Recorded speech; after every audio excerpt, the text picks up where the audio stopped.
So we will start with octet rule, right? In last class, we studied that every atom try to achieve noble gas configuration. Every atom try to achieve noble gas configuration to achieve stability. Okay, and what is the meaning of noble gas configuration? Right? It should have 8 electrons in its valence shell. Okay, now when we talk about octet rule, so the first question that we should ask is it necessary? Does all the atoms of the molecule should follow this octet rule? Then the answer is no. Okay, there's certain rule for that, right? The octet should be complete of all the surrounding atoms. Okay, suppose I'm having a molecule H2SO4, right? Or any other molecule which have more than 2 atoms. Okay, so in that case there'll be some central atom, okay, and some surrounding atom. So the condition is the octet of all surrounding atoms should be complete.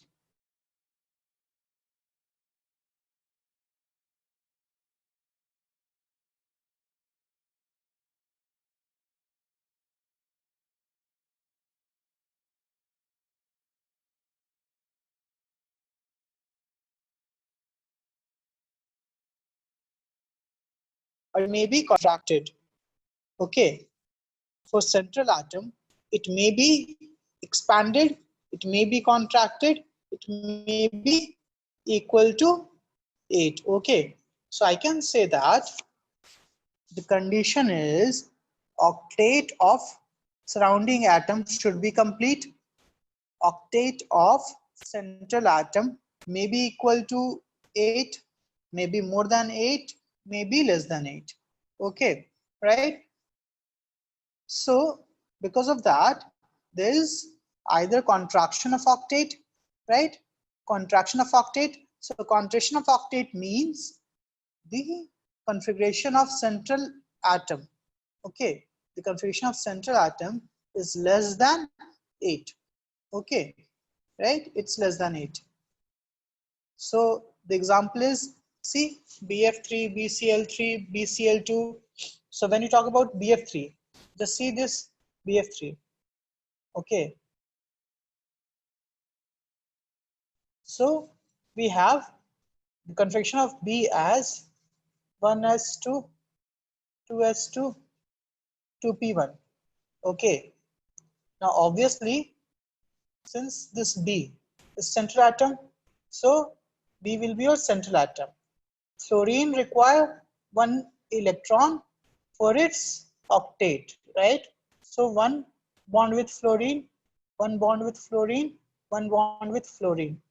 Now when you talk about the configuration of boron, it is 2s2 and 2p1. Okay, so in ground state it can only form 1 bond, right? But obviously this electron will excite and go to this p orbit. So now I'm having 3 unpaired electron, right? 3 unpaired electron. That's why boron form 3 bonds. Now, if boron form 3 bonds, which means these unpaired electrons are paired by the electrons of fluorine. Because if boron is sharing its electron with fluorine, then obviously it will share the electron of fluorine also. So this will have 2 electrons, 2 electrons, 2 electrons. We know Lewis dot structure, right? Okay, I hope everyone know Lewis dot structure. So boron will have 2 plus 2 plus 2, 6 electron. You can see that from this configuration also 2 plus 2 plus 2, 6 electrons. Now one atomic orbital of boron is vacant. Okay, boron is having only 6 electron. So this example of contraction of octet. Okay, this is an example of contraction of octet, and boron is electron deficient here. Okay, so everyone understood this problem? What is contraction of octet? Everyone got this? Just raise your hand. No? Okay. What you didn't get? Normally, the configuration of octet should be NS2 NP6. Okay, NP6. It should be NS2 and NP6. Okay, but in some cases, okay, in some cases, the configuration of central atom will be less than 8. Okay, will be less than 8. Now, in that case, in that case, we say that there is contraction of octet. The example that I explained was BF3. So for BF3, B will be a central atom, okay, because it's less in number and the covalency is more than fluorine. Now what is covalency? Covalency is the maximum valency it can have, okay. So for boron, it is 3. So boron will have 3 bond. Boron will have 3 bond, single bond with fluorine. Now, fluorine, if we talk about fluorine, so this fluorine already had 7 electrons, right? Now, 1 electron is shared from boron, so it will have 8 electron. This fluorine will also have 8 electron. This fluorine will also have 8 electron. So the configuration of fluorine is completed, right? So octet of fluorine is complete. Now when we talk about boron, so boron will have 6 shared electrons, okay, which is Ns2 Np4. It is not Ns2 Np6, it is less than 8, okay. That's why it is called as contraction of octet, because it is less than 8. Got it, everyone?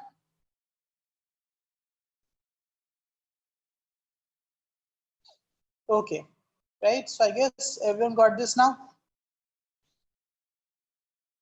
See, there's a term called covalency, okay. For example, carbon.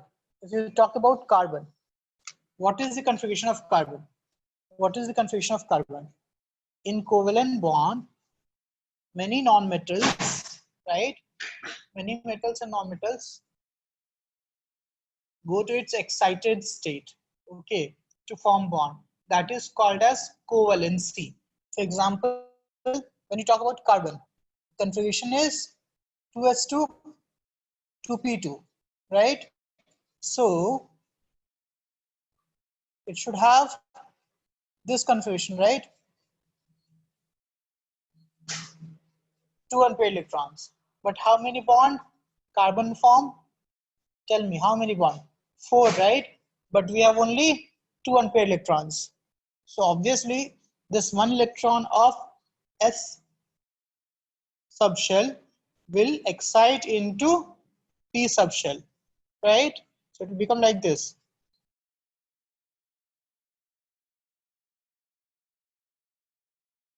Now it will have 4 unpaired electrons, right? That's why carbon form 4 bond.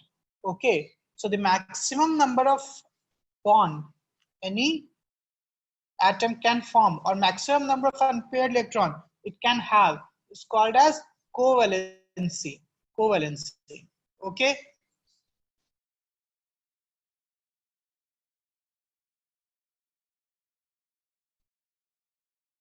Pranjal, what you are asking? Octet means in one orbit, okay, right, in one orbit. I hope that you are understanding this fact that boron have 3 electrons in outermost shell, right? 1s2, 2s2, 2p1, okay. It will have 2 electron in first orbit, okay. It is never considered in octet, okay. It is never considered in octet.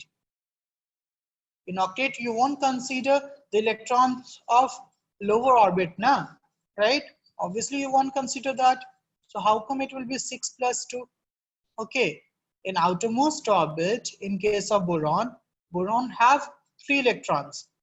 So it will share 3 electrons. So 3 plus 3, 6 electrons. Got this? You should not add the electrons of lower orbit. Okay, got this everyone? I guess everyone understood this concept. Okay, now just take example of BeCl2, beryllium. Okay, the same thing will happen. So in beryllium we have 2s2, right? So obviously 2s2 will not form bond. It will go to its excited state. Okay,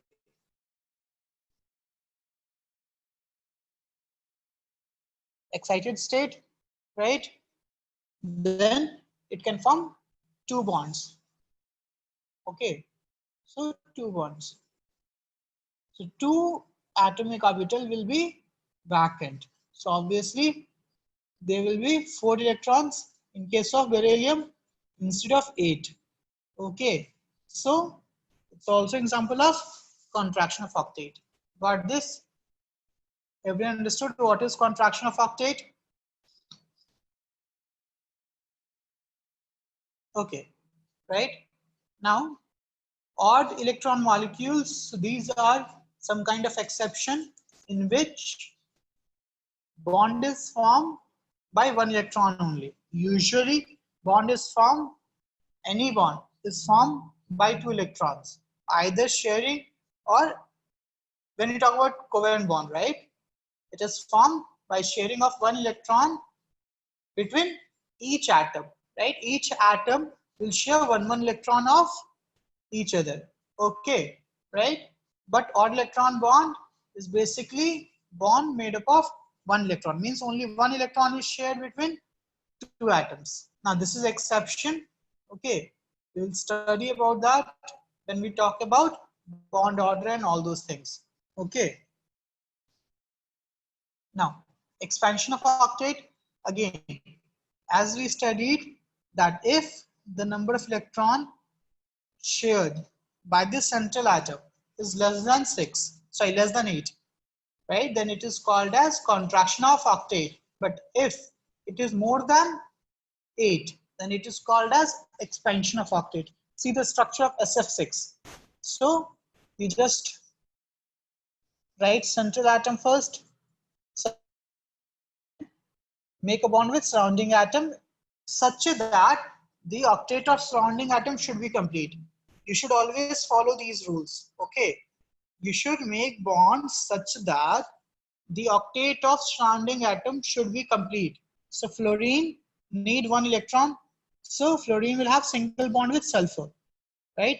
Now octet of all the fluorines are complete, but when we talk about sulfur, okay, so this sulfur, with each bond it shares two electrons.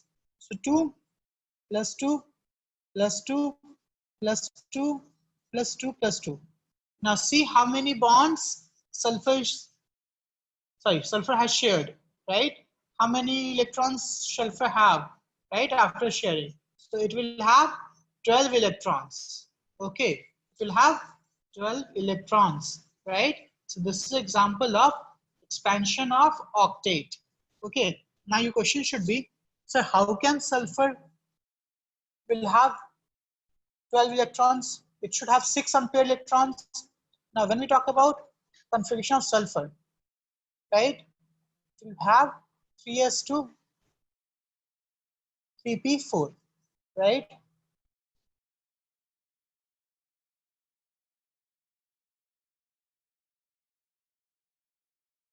So you will say that it should be like oxygen.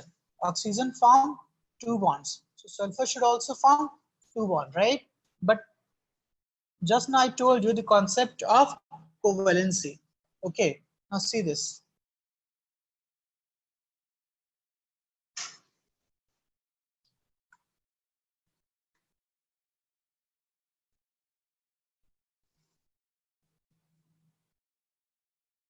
So for sulfur, we have 3s2 and 3p4, which is like this. 3p4. So it will have only two unpaired electrons, right? So it should form only but I told you that from third orbit we have d atomic orbital. We have d atomic orbital. Okay.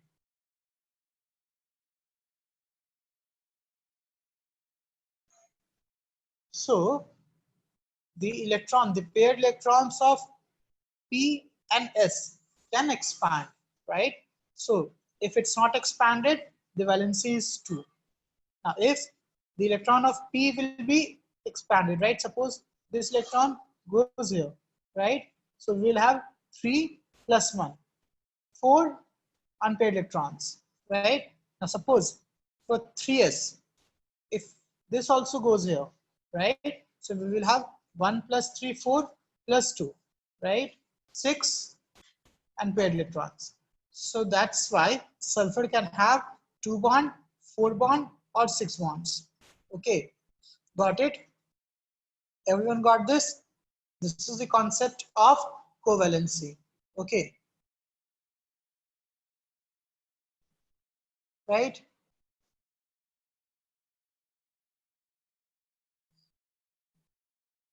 Got this? Okay, so everyone got this. Okay, now Viram, tell me this. KMNO4 is ionic compound or covalent compound? Just tell me this. When we talk about octet, right, expansion, contraction, this is for ionic compound or covalent compound. We are talking about the structure and all, right? It is for which type of compounds, ionic or covalent? When we talk about sharing of electron, right, all the compounds that we have seen till now, right, are ionic or covalent? Covalent, right? And KMNO4, when we talk about KMNO4, it is K plus and MnO4 minus, right? So this is your ionic compound.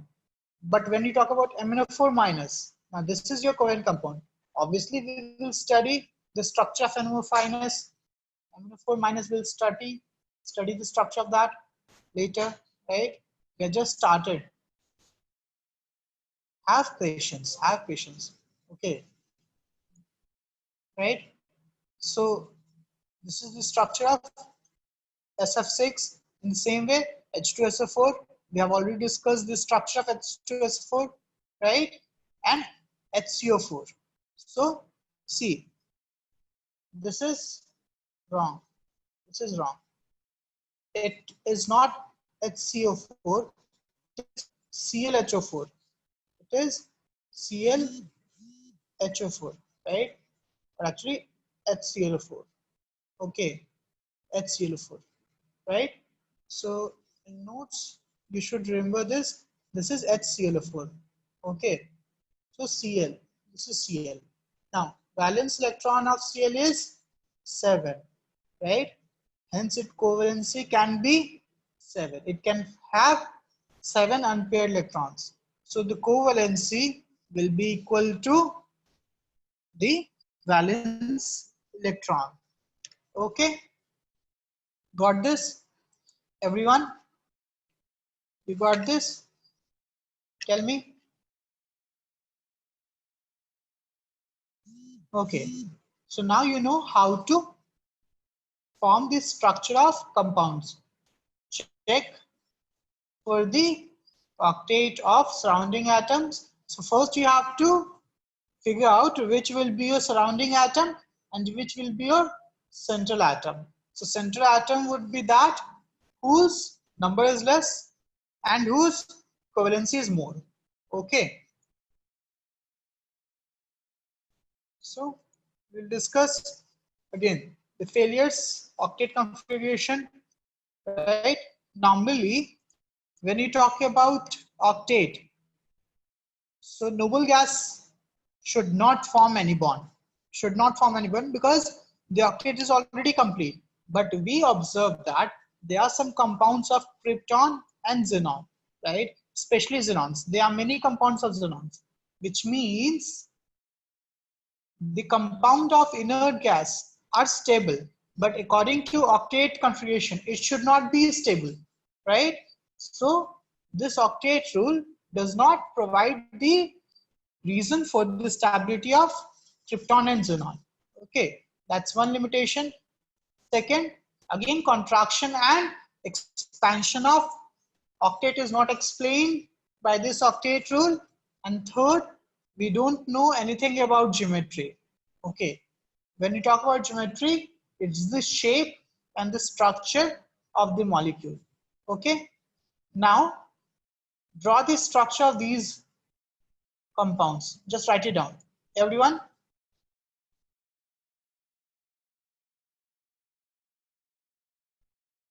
See, when we talk about D block elements, okay, first they are known as transition metals because they have variable valency and they are metals.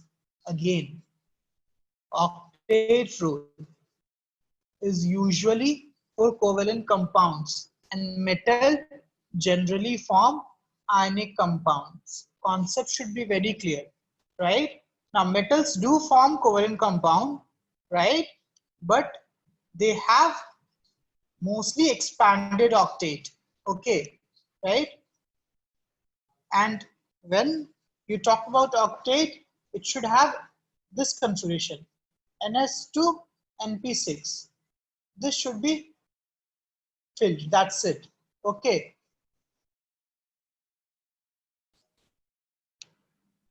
Xenon just form covalent bond, right? It form, that's the exception of octet rule, right? It just shares its electron, as simple as that, okay. Got this? Samya and OS? Okay, and see, when you talk about D block elements, there is lots of exceptions. So for now, right, most of the elements of D block that we will see will have their expanded octet. An octet just means to have this configuration, NS2 and P6. Obviously, every atom will have or can have this configuration. Okay, got this? Now, try forming the structure of these compounds, right? So I hope all of you will solve this, because there's no way I can check that you are forming the structure or not, right? So I'll just give you 5 minutes, draw the structure of this and check your answers when we discuss it later, okay? Write down the compound. I'll give you the compounds, right? Those who have already gone through the notes, okay, they should already know, but again, you should try to form the structure by your own, okay. So write down CO2, write down all the structures. CO2,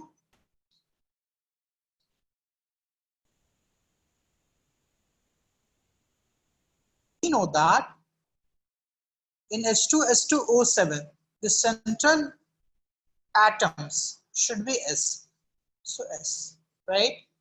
Now, S can have maximum of 6 bonds, that you should remember.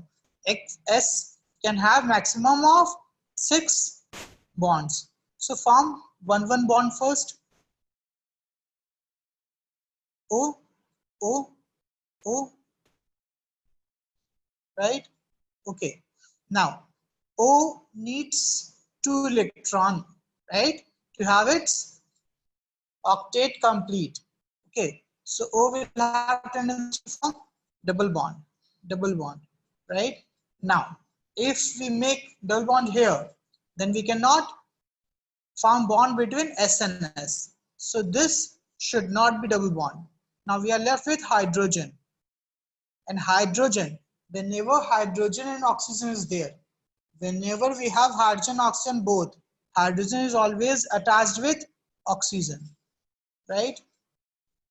So hydrogen is always attached with hydrogen, double bond. Now sulfur is having 5 bonds. This sulfur is also having 5 bonds. The octet of all the 3 oxygen is complete. Hydrogen is complete. Now I'm left with 1 oxygen.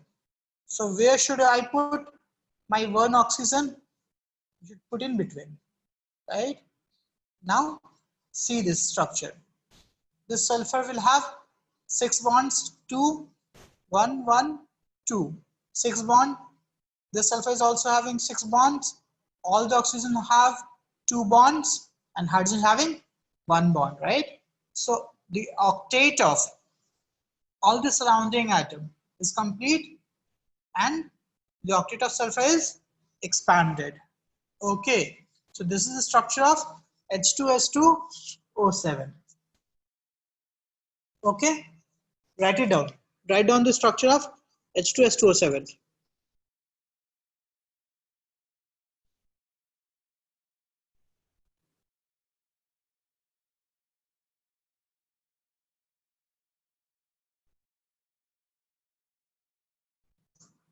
Okay, so you understood the structure of H2S2O7?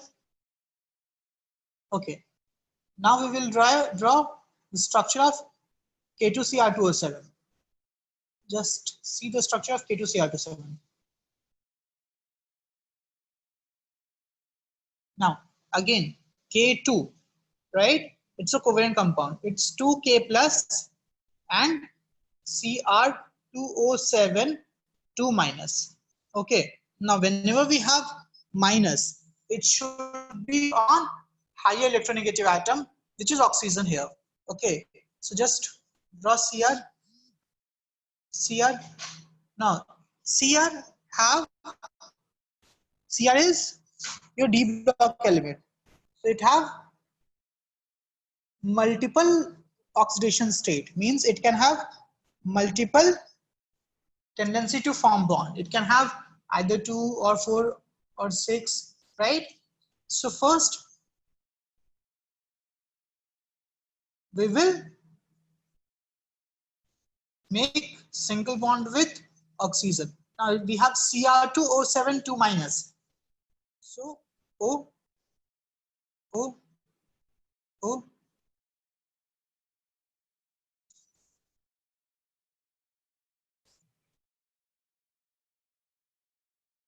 Again, we have only 6 bonds, right?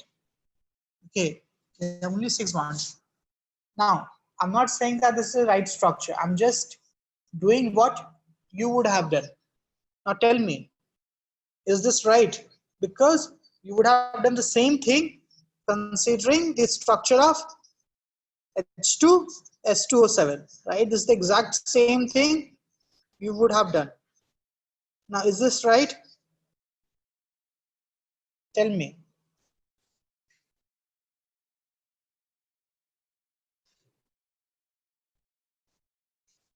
Is this right? No, right? There must be some mistake. You are saying there must be some mistake, but why? Why there must be mistake? Oxygen, right? So if I put one oxygen here, same as H2S2O7, oxygen. Now we have 7 oxygen. Now it's right. Okay, I have just made single bond. I still have to make double bond. So this chromium, see this chromium can form again 6 bonds, same as sulfur, right? So double bond O, double bond O, right? Double bond O, double bond O. Now we have 2 minus, means 2 oxygen can have negative charge, right? So O minus, when we talk about O minus, so O minus will have 9 electrons, sorry, 7 electrons, okay, because O is having 6 electrons in its valence shell. So O minus will have 7 electrons, okay. So O minus needs to have only 1 electron for sharing, right? So it will form only 1 bond. Okay, O minus will only form 1 bond. So now see this O minus having 1 bond, this O minus 1 bond, right? Double bond O, double bond O, double bond O, double bond O. Octet complete, and this O is also having 2 bonds, right? So this is also complete, right? Now obviously it's right structure. Yes, got it. So this is same as H2S2O7. Okay, right? See this now? This is same as H2S2O7, right? Just take your time and analyze the structure. Okay, right? This is same as H2S2O7. The only difference in H2S2O7, we have H which is attached with oxygen, right? है ना? Bicovalent bond. But here we have K plus, right? Which is attached with O minus through an ionic bond. Got this? Everyone got this? Samya, you got this? Okay. See, when you talk about oxygen, right? So oxygen generally should have two bonds to complete its octet. Okay. But when you talk about O minus, means it has already one electron. So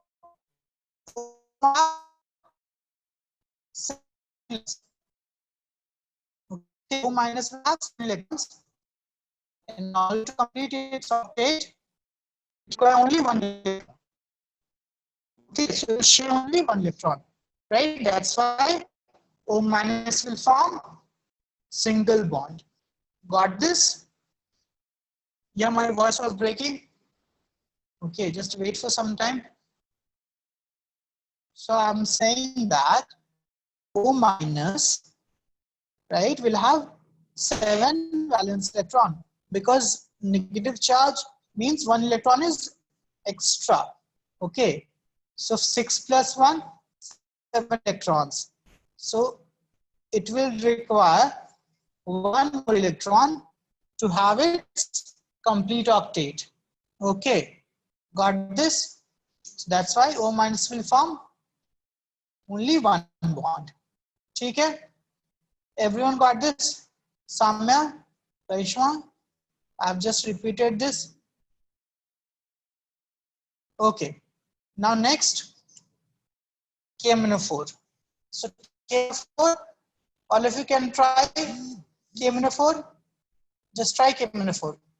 I'll explain KMNO4 structure. Just try that.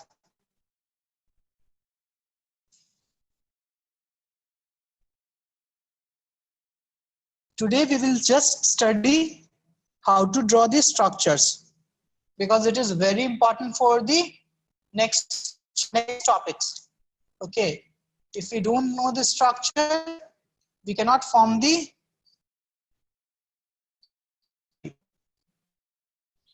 not tell the hybridization or anything. So KMNO4. So again it is K plus and M minus.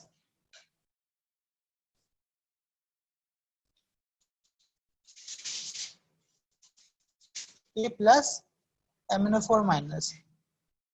Now Mn can have maximum of 7 bonds. We will study how something called formal charge. Okay, and I have told you the number of valence electron in S and P, right? Sorry, number of valence electron can have its maximum valence. My voice is breaking, it seems. Just focus, it will be better in few minutes, okay? It's, I guess.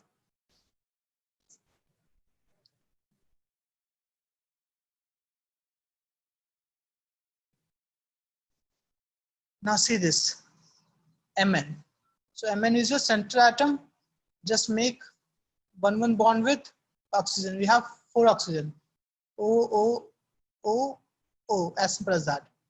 Now, MnO4 minus, there's only 1 negative charge. So any oxygen can have 1 negative charge. Now, other 3 oxygen will have double bond. As simple as that. So this is the structure of MnO4 minus. Got this?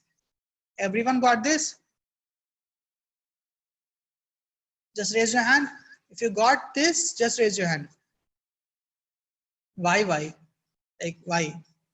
Like, what are you asking? As I told you that the octet of all the surrounding elements should be complete. So obviously oxygen will have 2 electrons or 2 bonds to complete its octet. But we have 1 negative charge and we know that negative charge will come on higher electronegative atom, which is oxygen here. So that's why one oxygen will have negative charge. That's why it will form one bond. As simple as that. And in chemistry, you should not ask why all the time. There's not the answer of why. It's like ये होता है, ठीक है. Chemistry में why का जवाब नहीं मिल पाएगा हर टाइम, ठीक है. फिजिक्स में मिल जाएगा, मैथ्स में मिल जाएगा, ठीक है. बट केमिस्ट्री में होता है, किसी ने देखा नहीं है ना, राइट. थोड़ी ना कैलकुलेट करके आया आंसर, ये तो होता है, ठीक है. और क्यों होता है, कैसे होता है, ये समझा सकते हैं, ठीक है. Got this? Okay. Next, draw the structure of CO5. Next, draw the structure of CO5.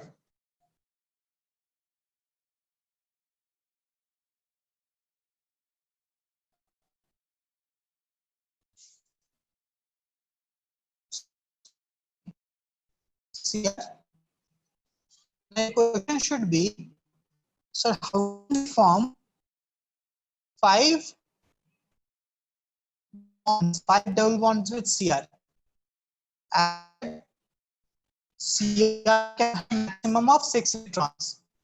Cr can have maximum of 6 bonds, and here we have 5 oxygen without negative charge, right? So you should remember the structure of CO5.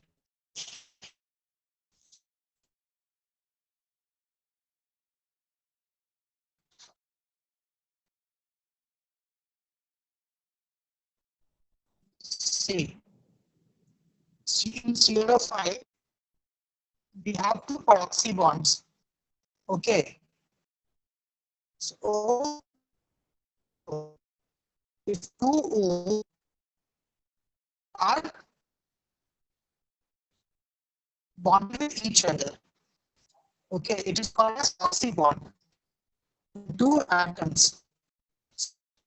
This is actually.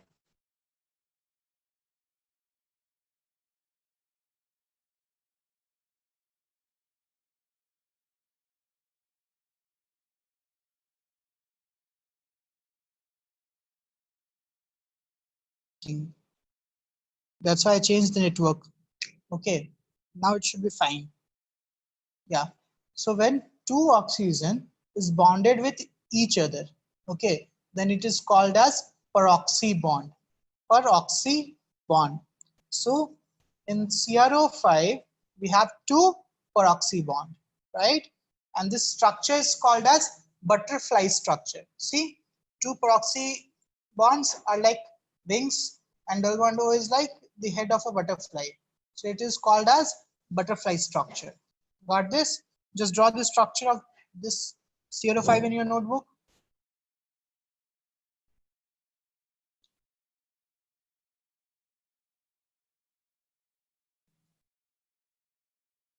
Yes, that we can calculate. Okay, we'll study this in next topic, formal charge. We can calculate the maximum number of bonds formed by d block elements. Okay, we have transition. These are called as transition elements because it will have multiple valency. Okay.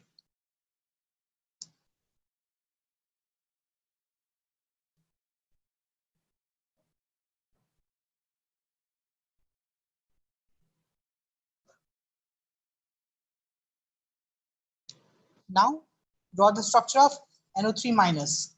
NO3 minus. Draw the structure of NO3 minus. Everyone.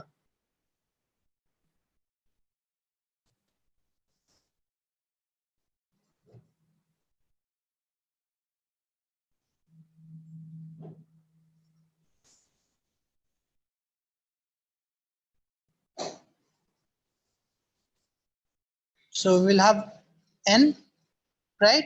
Now we have 3 oxygen. So most of you would have done this. Double bond O, O minus, right? How many of you did this? Just raise your hand. How many of you did this?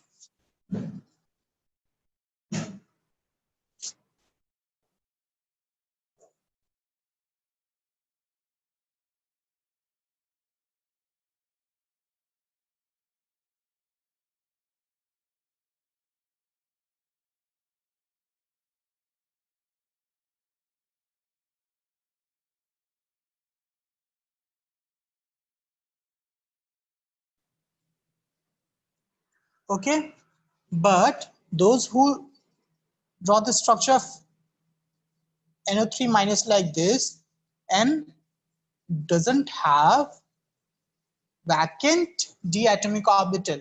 Okay, and elements of second period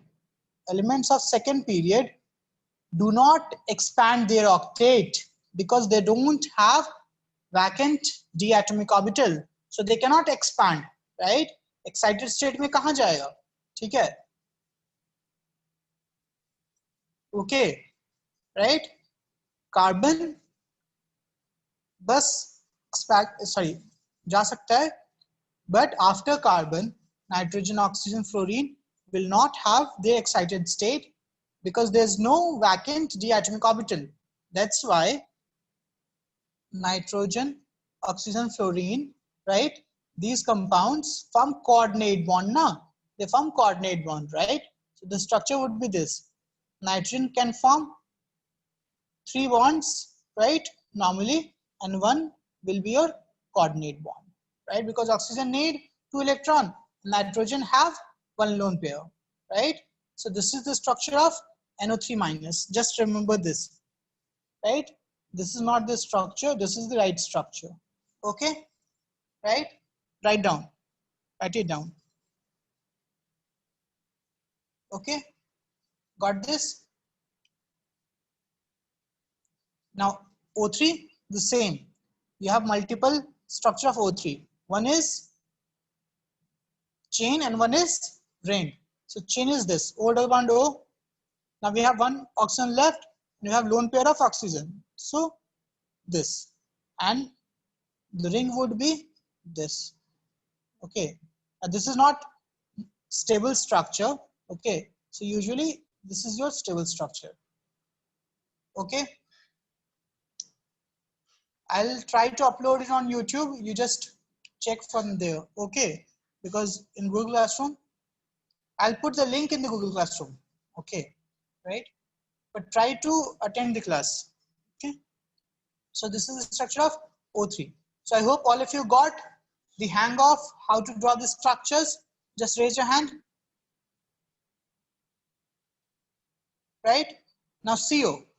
How many of you can draw the structure of CO? Carbon monoxide. Draw the structure of CO.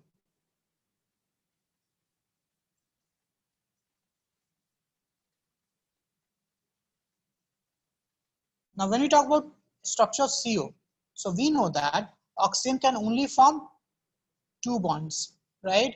But the octet of carbon is not completed. Oxygen have its complete octet, right? But carbon needs 4 electron. Okay, and in this case, it is only getting 2 electrons from oxygen by this double bond, right? So carbon needs 2 more electron and oxygen having lone pair. So this is the structure. Okay, right? C double bond O and one coordinate bond. Now we know that coordinate bond can also be represented by this. So the structure can also be like this: C triple bond O plus and minus. This structure and this structure is same. Okay, because coordinate bond can also be represented by this bond. Okay, any issues? Got this, everyone?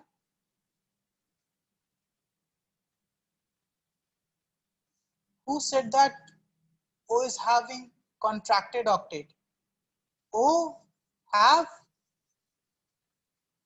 O O has completed its octet, not contracted, completed its octet. Okay, O can only form double bond, right? See, here we have O plus, which means 1 electron is donated by oxygen. That's why it can form 3 bonds. Okay, got this, right? Now, when you recall the structure of NO3 minus, you can also draw it like this. O minus, O minus plus, right? Because again, coordinate bond can be represented by single charge and plus and minus. So in this case, nitrogen have 4 bonds, but again, it is N plus. Got this? Everyone got the structure? So I hope all of you got how to draw the structure of these molecules. Okay, okay, very good.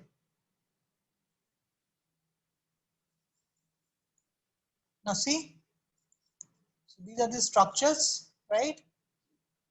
Now next topic is formal charge. Okay, now what is the meaning of formal charge? The first thing that we should know is the meaning of formal charge. Okay, so when we talk about covalent compounds, okay, covalent compounds doesn't have charge, right? So formal charge is hypothetical charge that would be on each atoms if bond is broken. Okay, right? It's a hypothetical charge. For example, when you talk about NaCl, NaCl. So NaCl, we have Na plus. In NaCl, we will have Na plus and Cl minus. Okay, in NaCl, we will have Na plus and Cl minus. Right? So I can say that the charge on Na is +1 and charge on Cl is -1, right? But when we talk about covalent molecules, we doesn't have charge over there, right? Okay, so formal charge in that case can be defined as imaginary or hypothetical charge, right? Okay, when the bond is broken, right? Okay, got this? Any issues? So it is hypothetical or imaginary charge which is present on atom, right? Okay. Okay then. Now we'll try to find the formal charge. So the formula of formal charge is this. You should remember this. Formal charge is equal to number of valence electron minus bracket number of unshared electrons plus half of number of shared electrons. Okay, number of valence electron minus bracket half of unshared electron, sorry, not half of, just number of unshared electrons plus half of number of shared electrons, right? So we'll just try to find the formal charge of some compounds directly. Okay, let's take example of carbon. Okay, now CO. When you talk about CO, so we want to find the formal charge of carbon. So what is the valence shell of carbon? Valence electron of carbon is, tell me, 4, right? Anna, we have 4 valence electron minus. Okay. So here there's just some small mistake. It is plus. Okay, it's not minus, it's plus, right? So 4 minus number of unshared electron, right? So we have unshared electron as 2. Okay, because in case of CO, the configuration of CO is 2s2 2p2 because it is forming only 2 bond with oxygen. Okay, right? So it will have vacant p atomic orbital. That's why it is forming covalent bond now, right? So unshared electron is 2, this 2, and shared electron, right? So total shared electron would be how much? We have this structure minus plus, right? So 3 bonds, okay, right? 3 bonds. So total is 6/2 because 2 electron is shared and 1 lone pair is accepted by this carbon. So carbon will share 4 plus 2, 6 electrons. Got this, right? So 6/2. So if you see the charge on carbon, it will be -1. That's why we have C minus 1 na, right? C minus charge, triple bond, N plus charge. So the charge on carbon will be -1. Got this, everyone? How come we have 6 electrons? 4 electrons तो carbon का अपना होगा और 2 electron oxygen से जो लिया, ठीक है? 4 इलेक्ट्रॉन्स अपना मतलब 2 अपना, 2 ऑक्सीजन का शेयर करके और 2 जो लोन पेयर से लिया, ठीक है? That's why 6. Okay. I'll just explain one more problem, ठीक है? एक और देख लेते हैं. So see the example of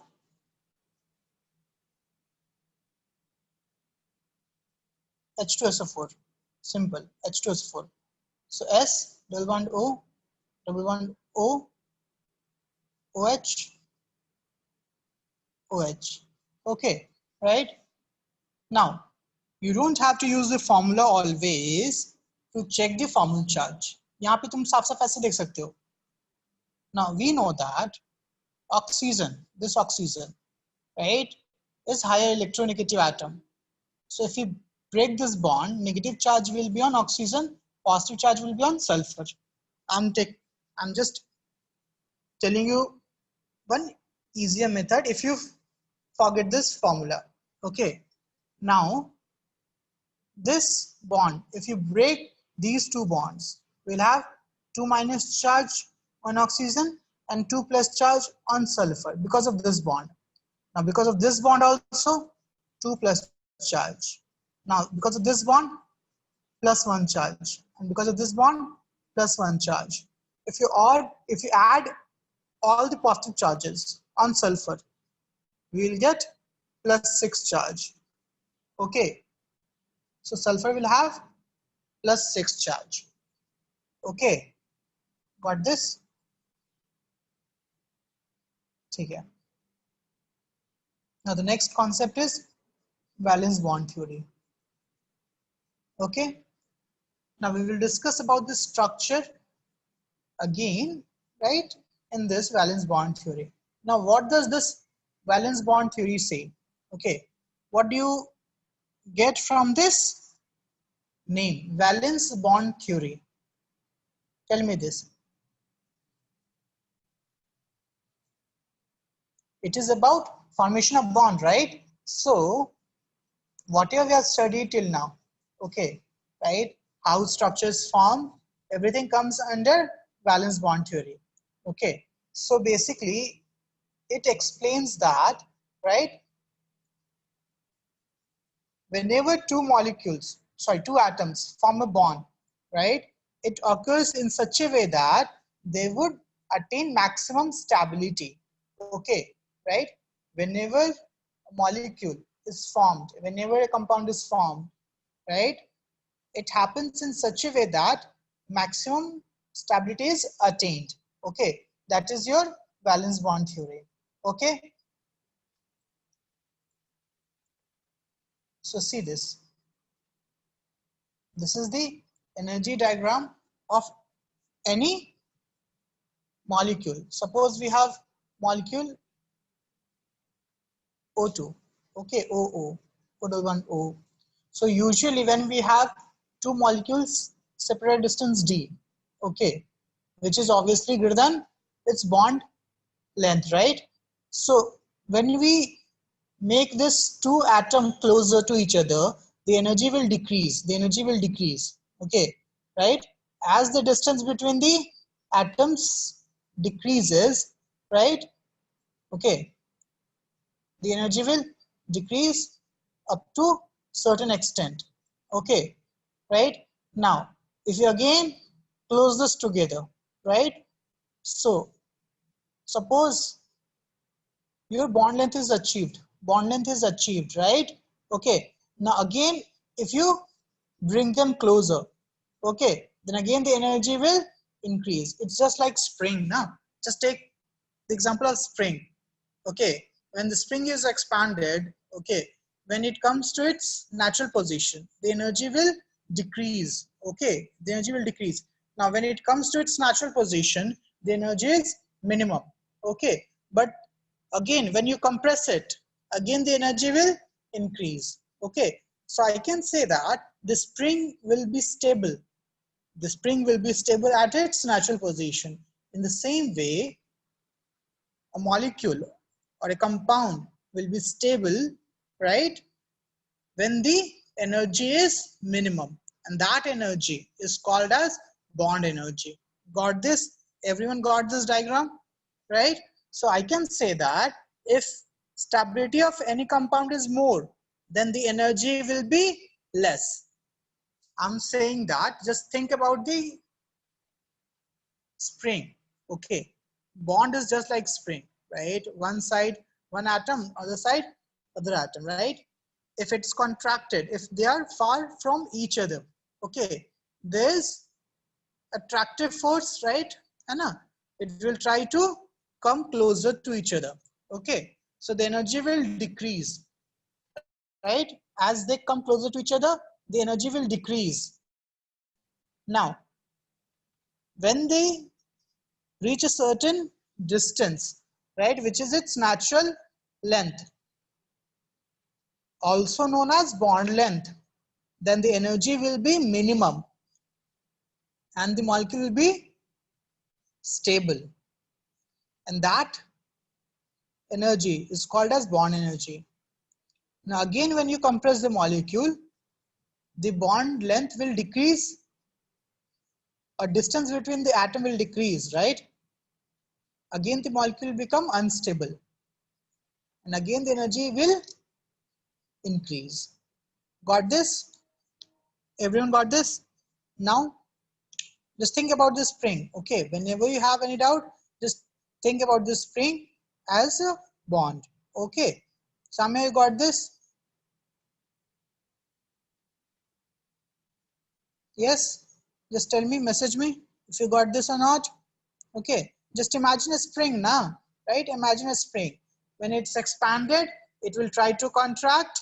Okay, in its natural state, it will be maximum, like it will be stable and will have maximum minimum energy. And again, when you contract, it will try to expand. Okay, right? Okay then. So this is your.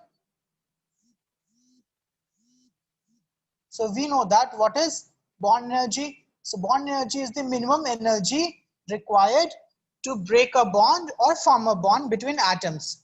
Okay. Yes. Energy is represented by y-axis. Okay. What is bond length? Bond length is the minimum distance. Okay. Right. When the molecule is stable. Right. It's the minimum distance between two atoms or molecules. Right. At which it is stable. Okay, it's called as bond length. And bond order, I've already told you, it is the actual number of bond formed. If bond order is 2, which means the number of bond formed would be 2. Okay, so I hope all of you got this concept. Okay, so now till now we studied that in order to form a covalent bond. So see, whatever we are studying, it's primarily for covalent bond. It's not for ionic bond. Okay, right? So till now we studied that in covalent bond, elements, right, atoms share their electron with each other. Okay, then my question would be how they share the electron with each other.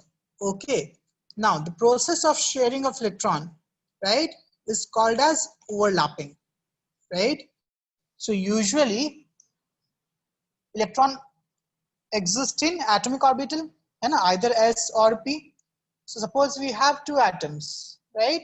So both atoms have their electrons in the atomic orbital. Now obviously electron will not jump from one atomic orbital to other orbital, atomic orbital of another atom, right? It won't happen, right? So how can they share the electron? ऐसा नहीं है ना कि एक electron दूसरे में jump कर जाएगा और आपस में जंप करते रहेगा. It won't happen, right? Now the process of sharing of electron, right, is through a process called as overlap. Okay, right? Overlapping of atomic orbitals. Okay, so what is the meaning of overlapping? As the name suggests, overlapping is nothing but, yeah, so as the name suggests, overlapping, right? So it is the overlapping of one atomic orbital over another atomic orbital, right? Which will give you a mixed atomic orbital. Okay, right? If you bring, suppose if you have two rooms, okay, not two rooms, wait, I'll just give you one example. I'll just give you example from atomic orbital itself. Okay.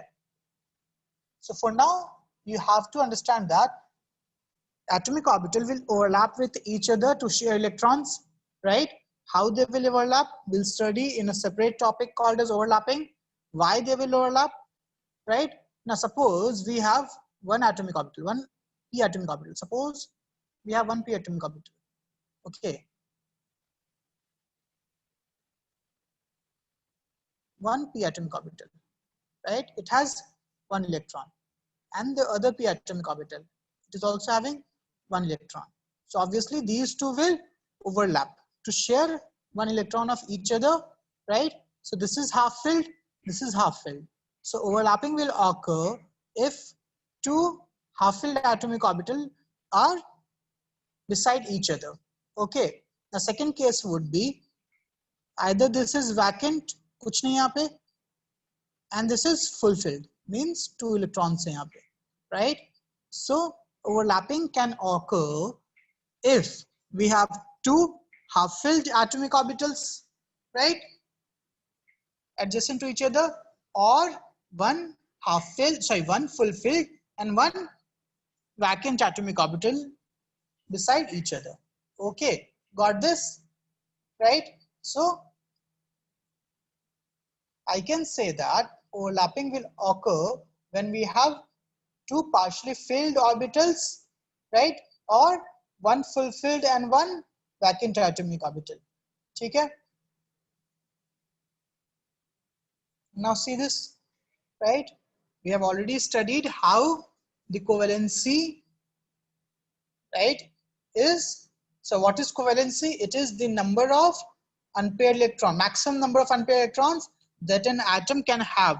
For example, CH4.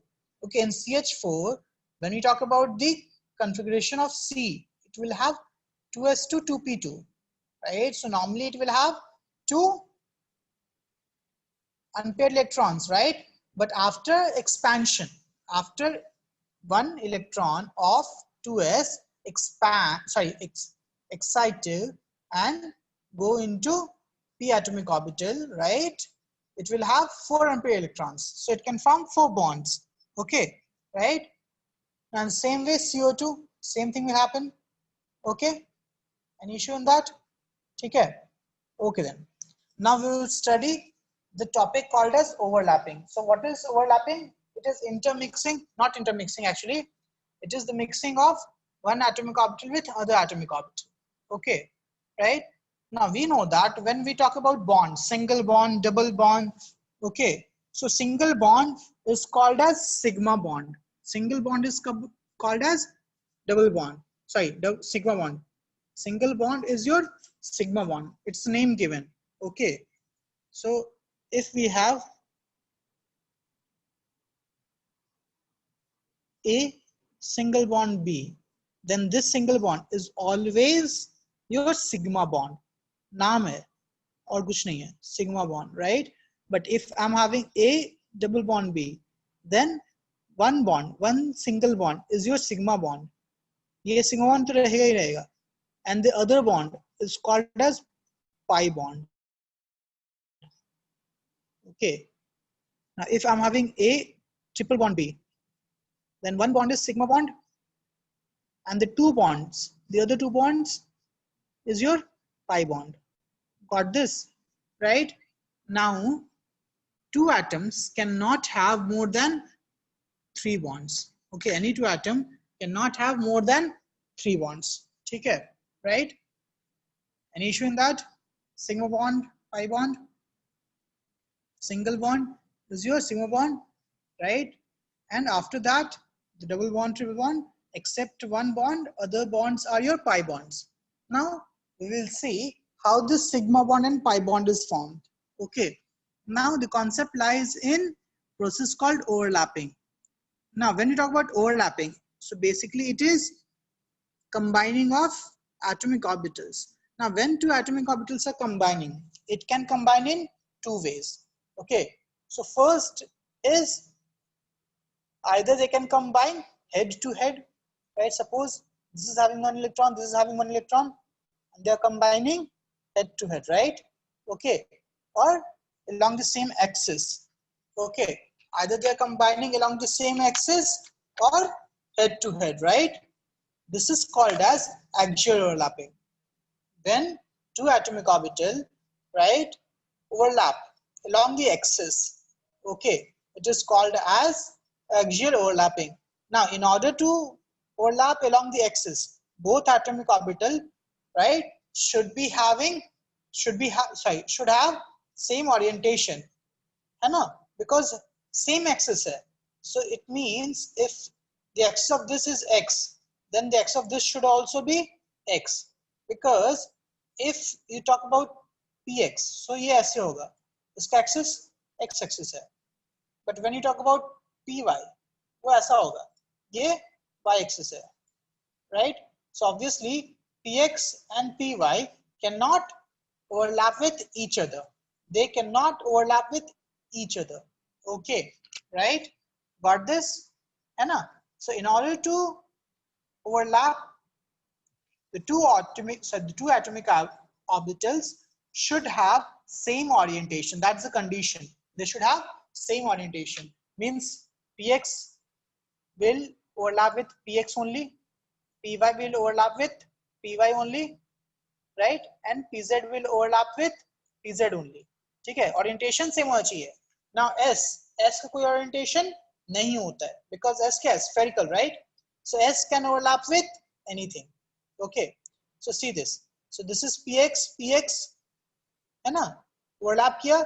So this lobe, right? ये lobe है, right? This is called as lobe. This lobe is overlapping with this lobe. So they combine to form a bigger lobe. Okay, this is known as axial overlapping or head-to-head overlapping. Okay, now because of this kind of overlapping, the bond which is formed is called as sigma bond.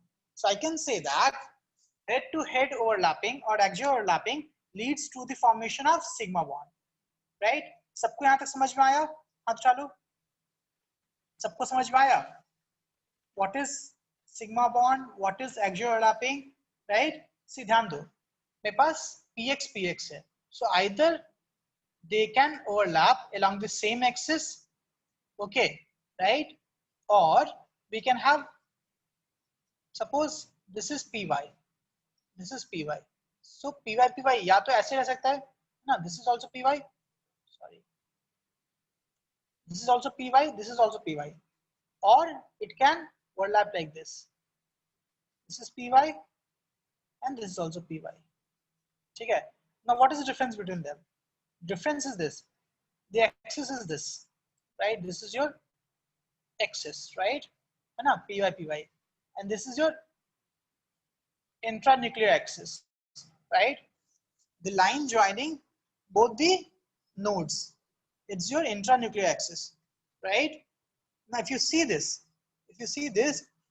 both lines are perpendicular to each other. Okay? But when you talk about this,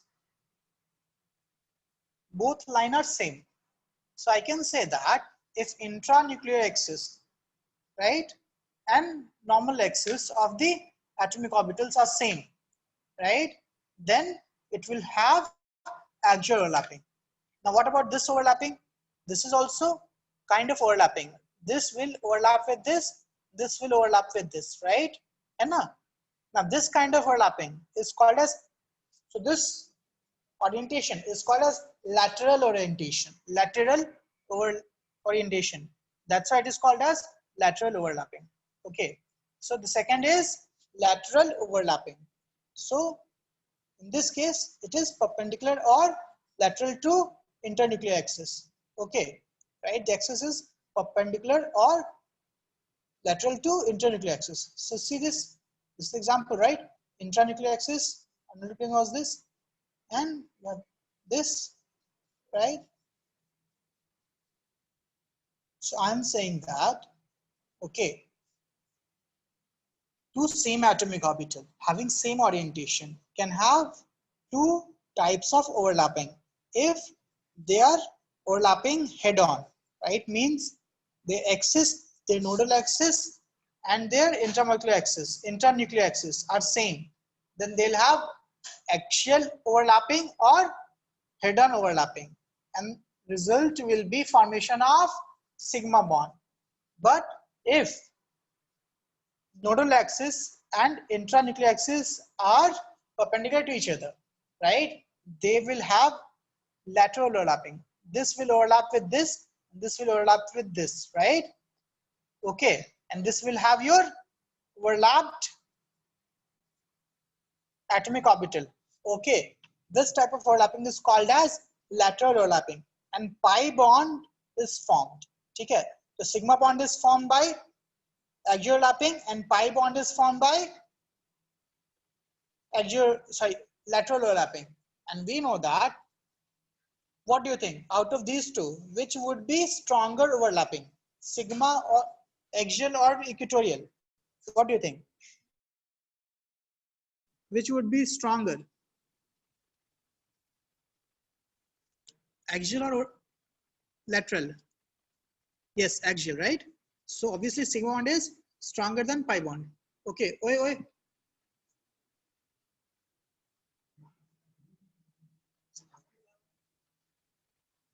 ठीक है, okay, got this?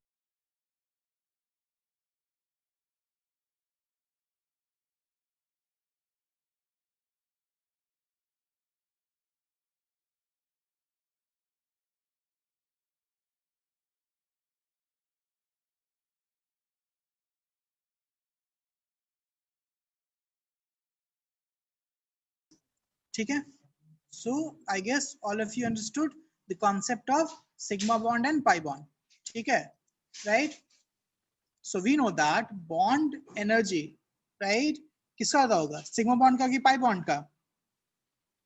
Obviously जो bond strong होगा उसका bond energy ज्यादा होगा. Sigma bond is stronger than pi bond. ठीक है, right? ठीक है, चलो. So आज यहीं तक करते हैं. So I hope all of you understood the concept. What is sigma bond? What is pi bond? And as I said, first bond is always sigma. And after that, every bond is pi bond. ठीक है, ये मैंने अभी समझा दिया. ठीक है, तो ये हो गया. Okay, so all of you should read the notes. Okay, and I'll send you the module 3.1 खत्म हो चुका है.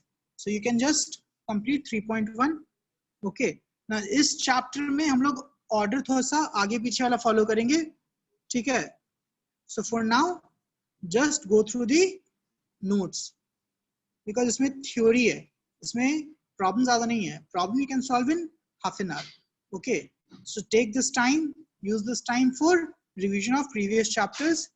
And as I said, next class में हम लोग chapter 2, chapter 3 का previous year करेंगे. ठीक है? Okay, yeah, I'll send that. Okay, thank you everyone. Okay, yeah, bye everyone.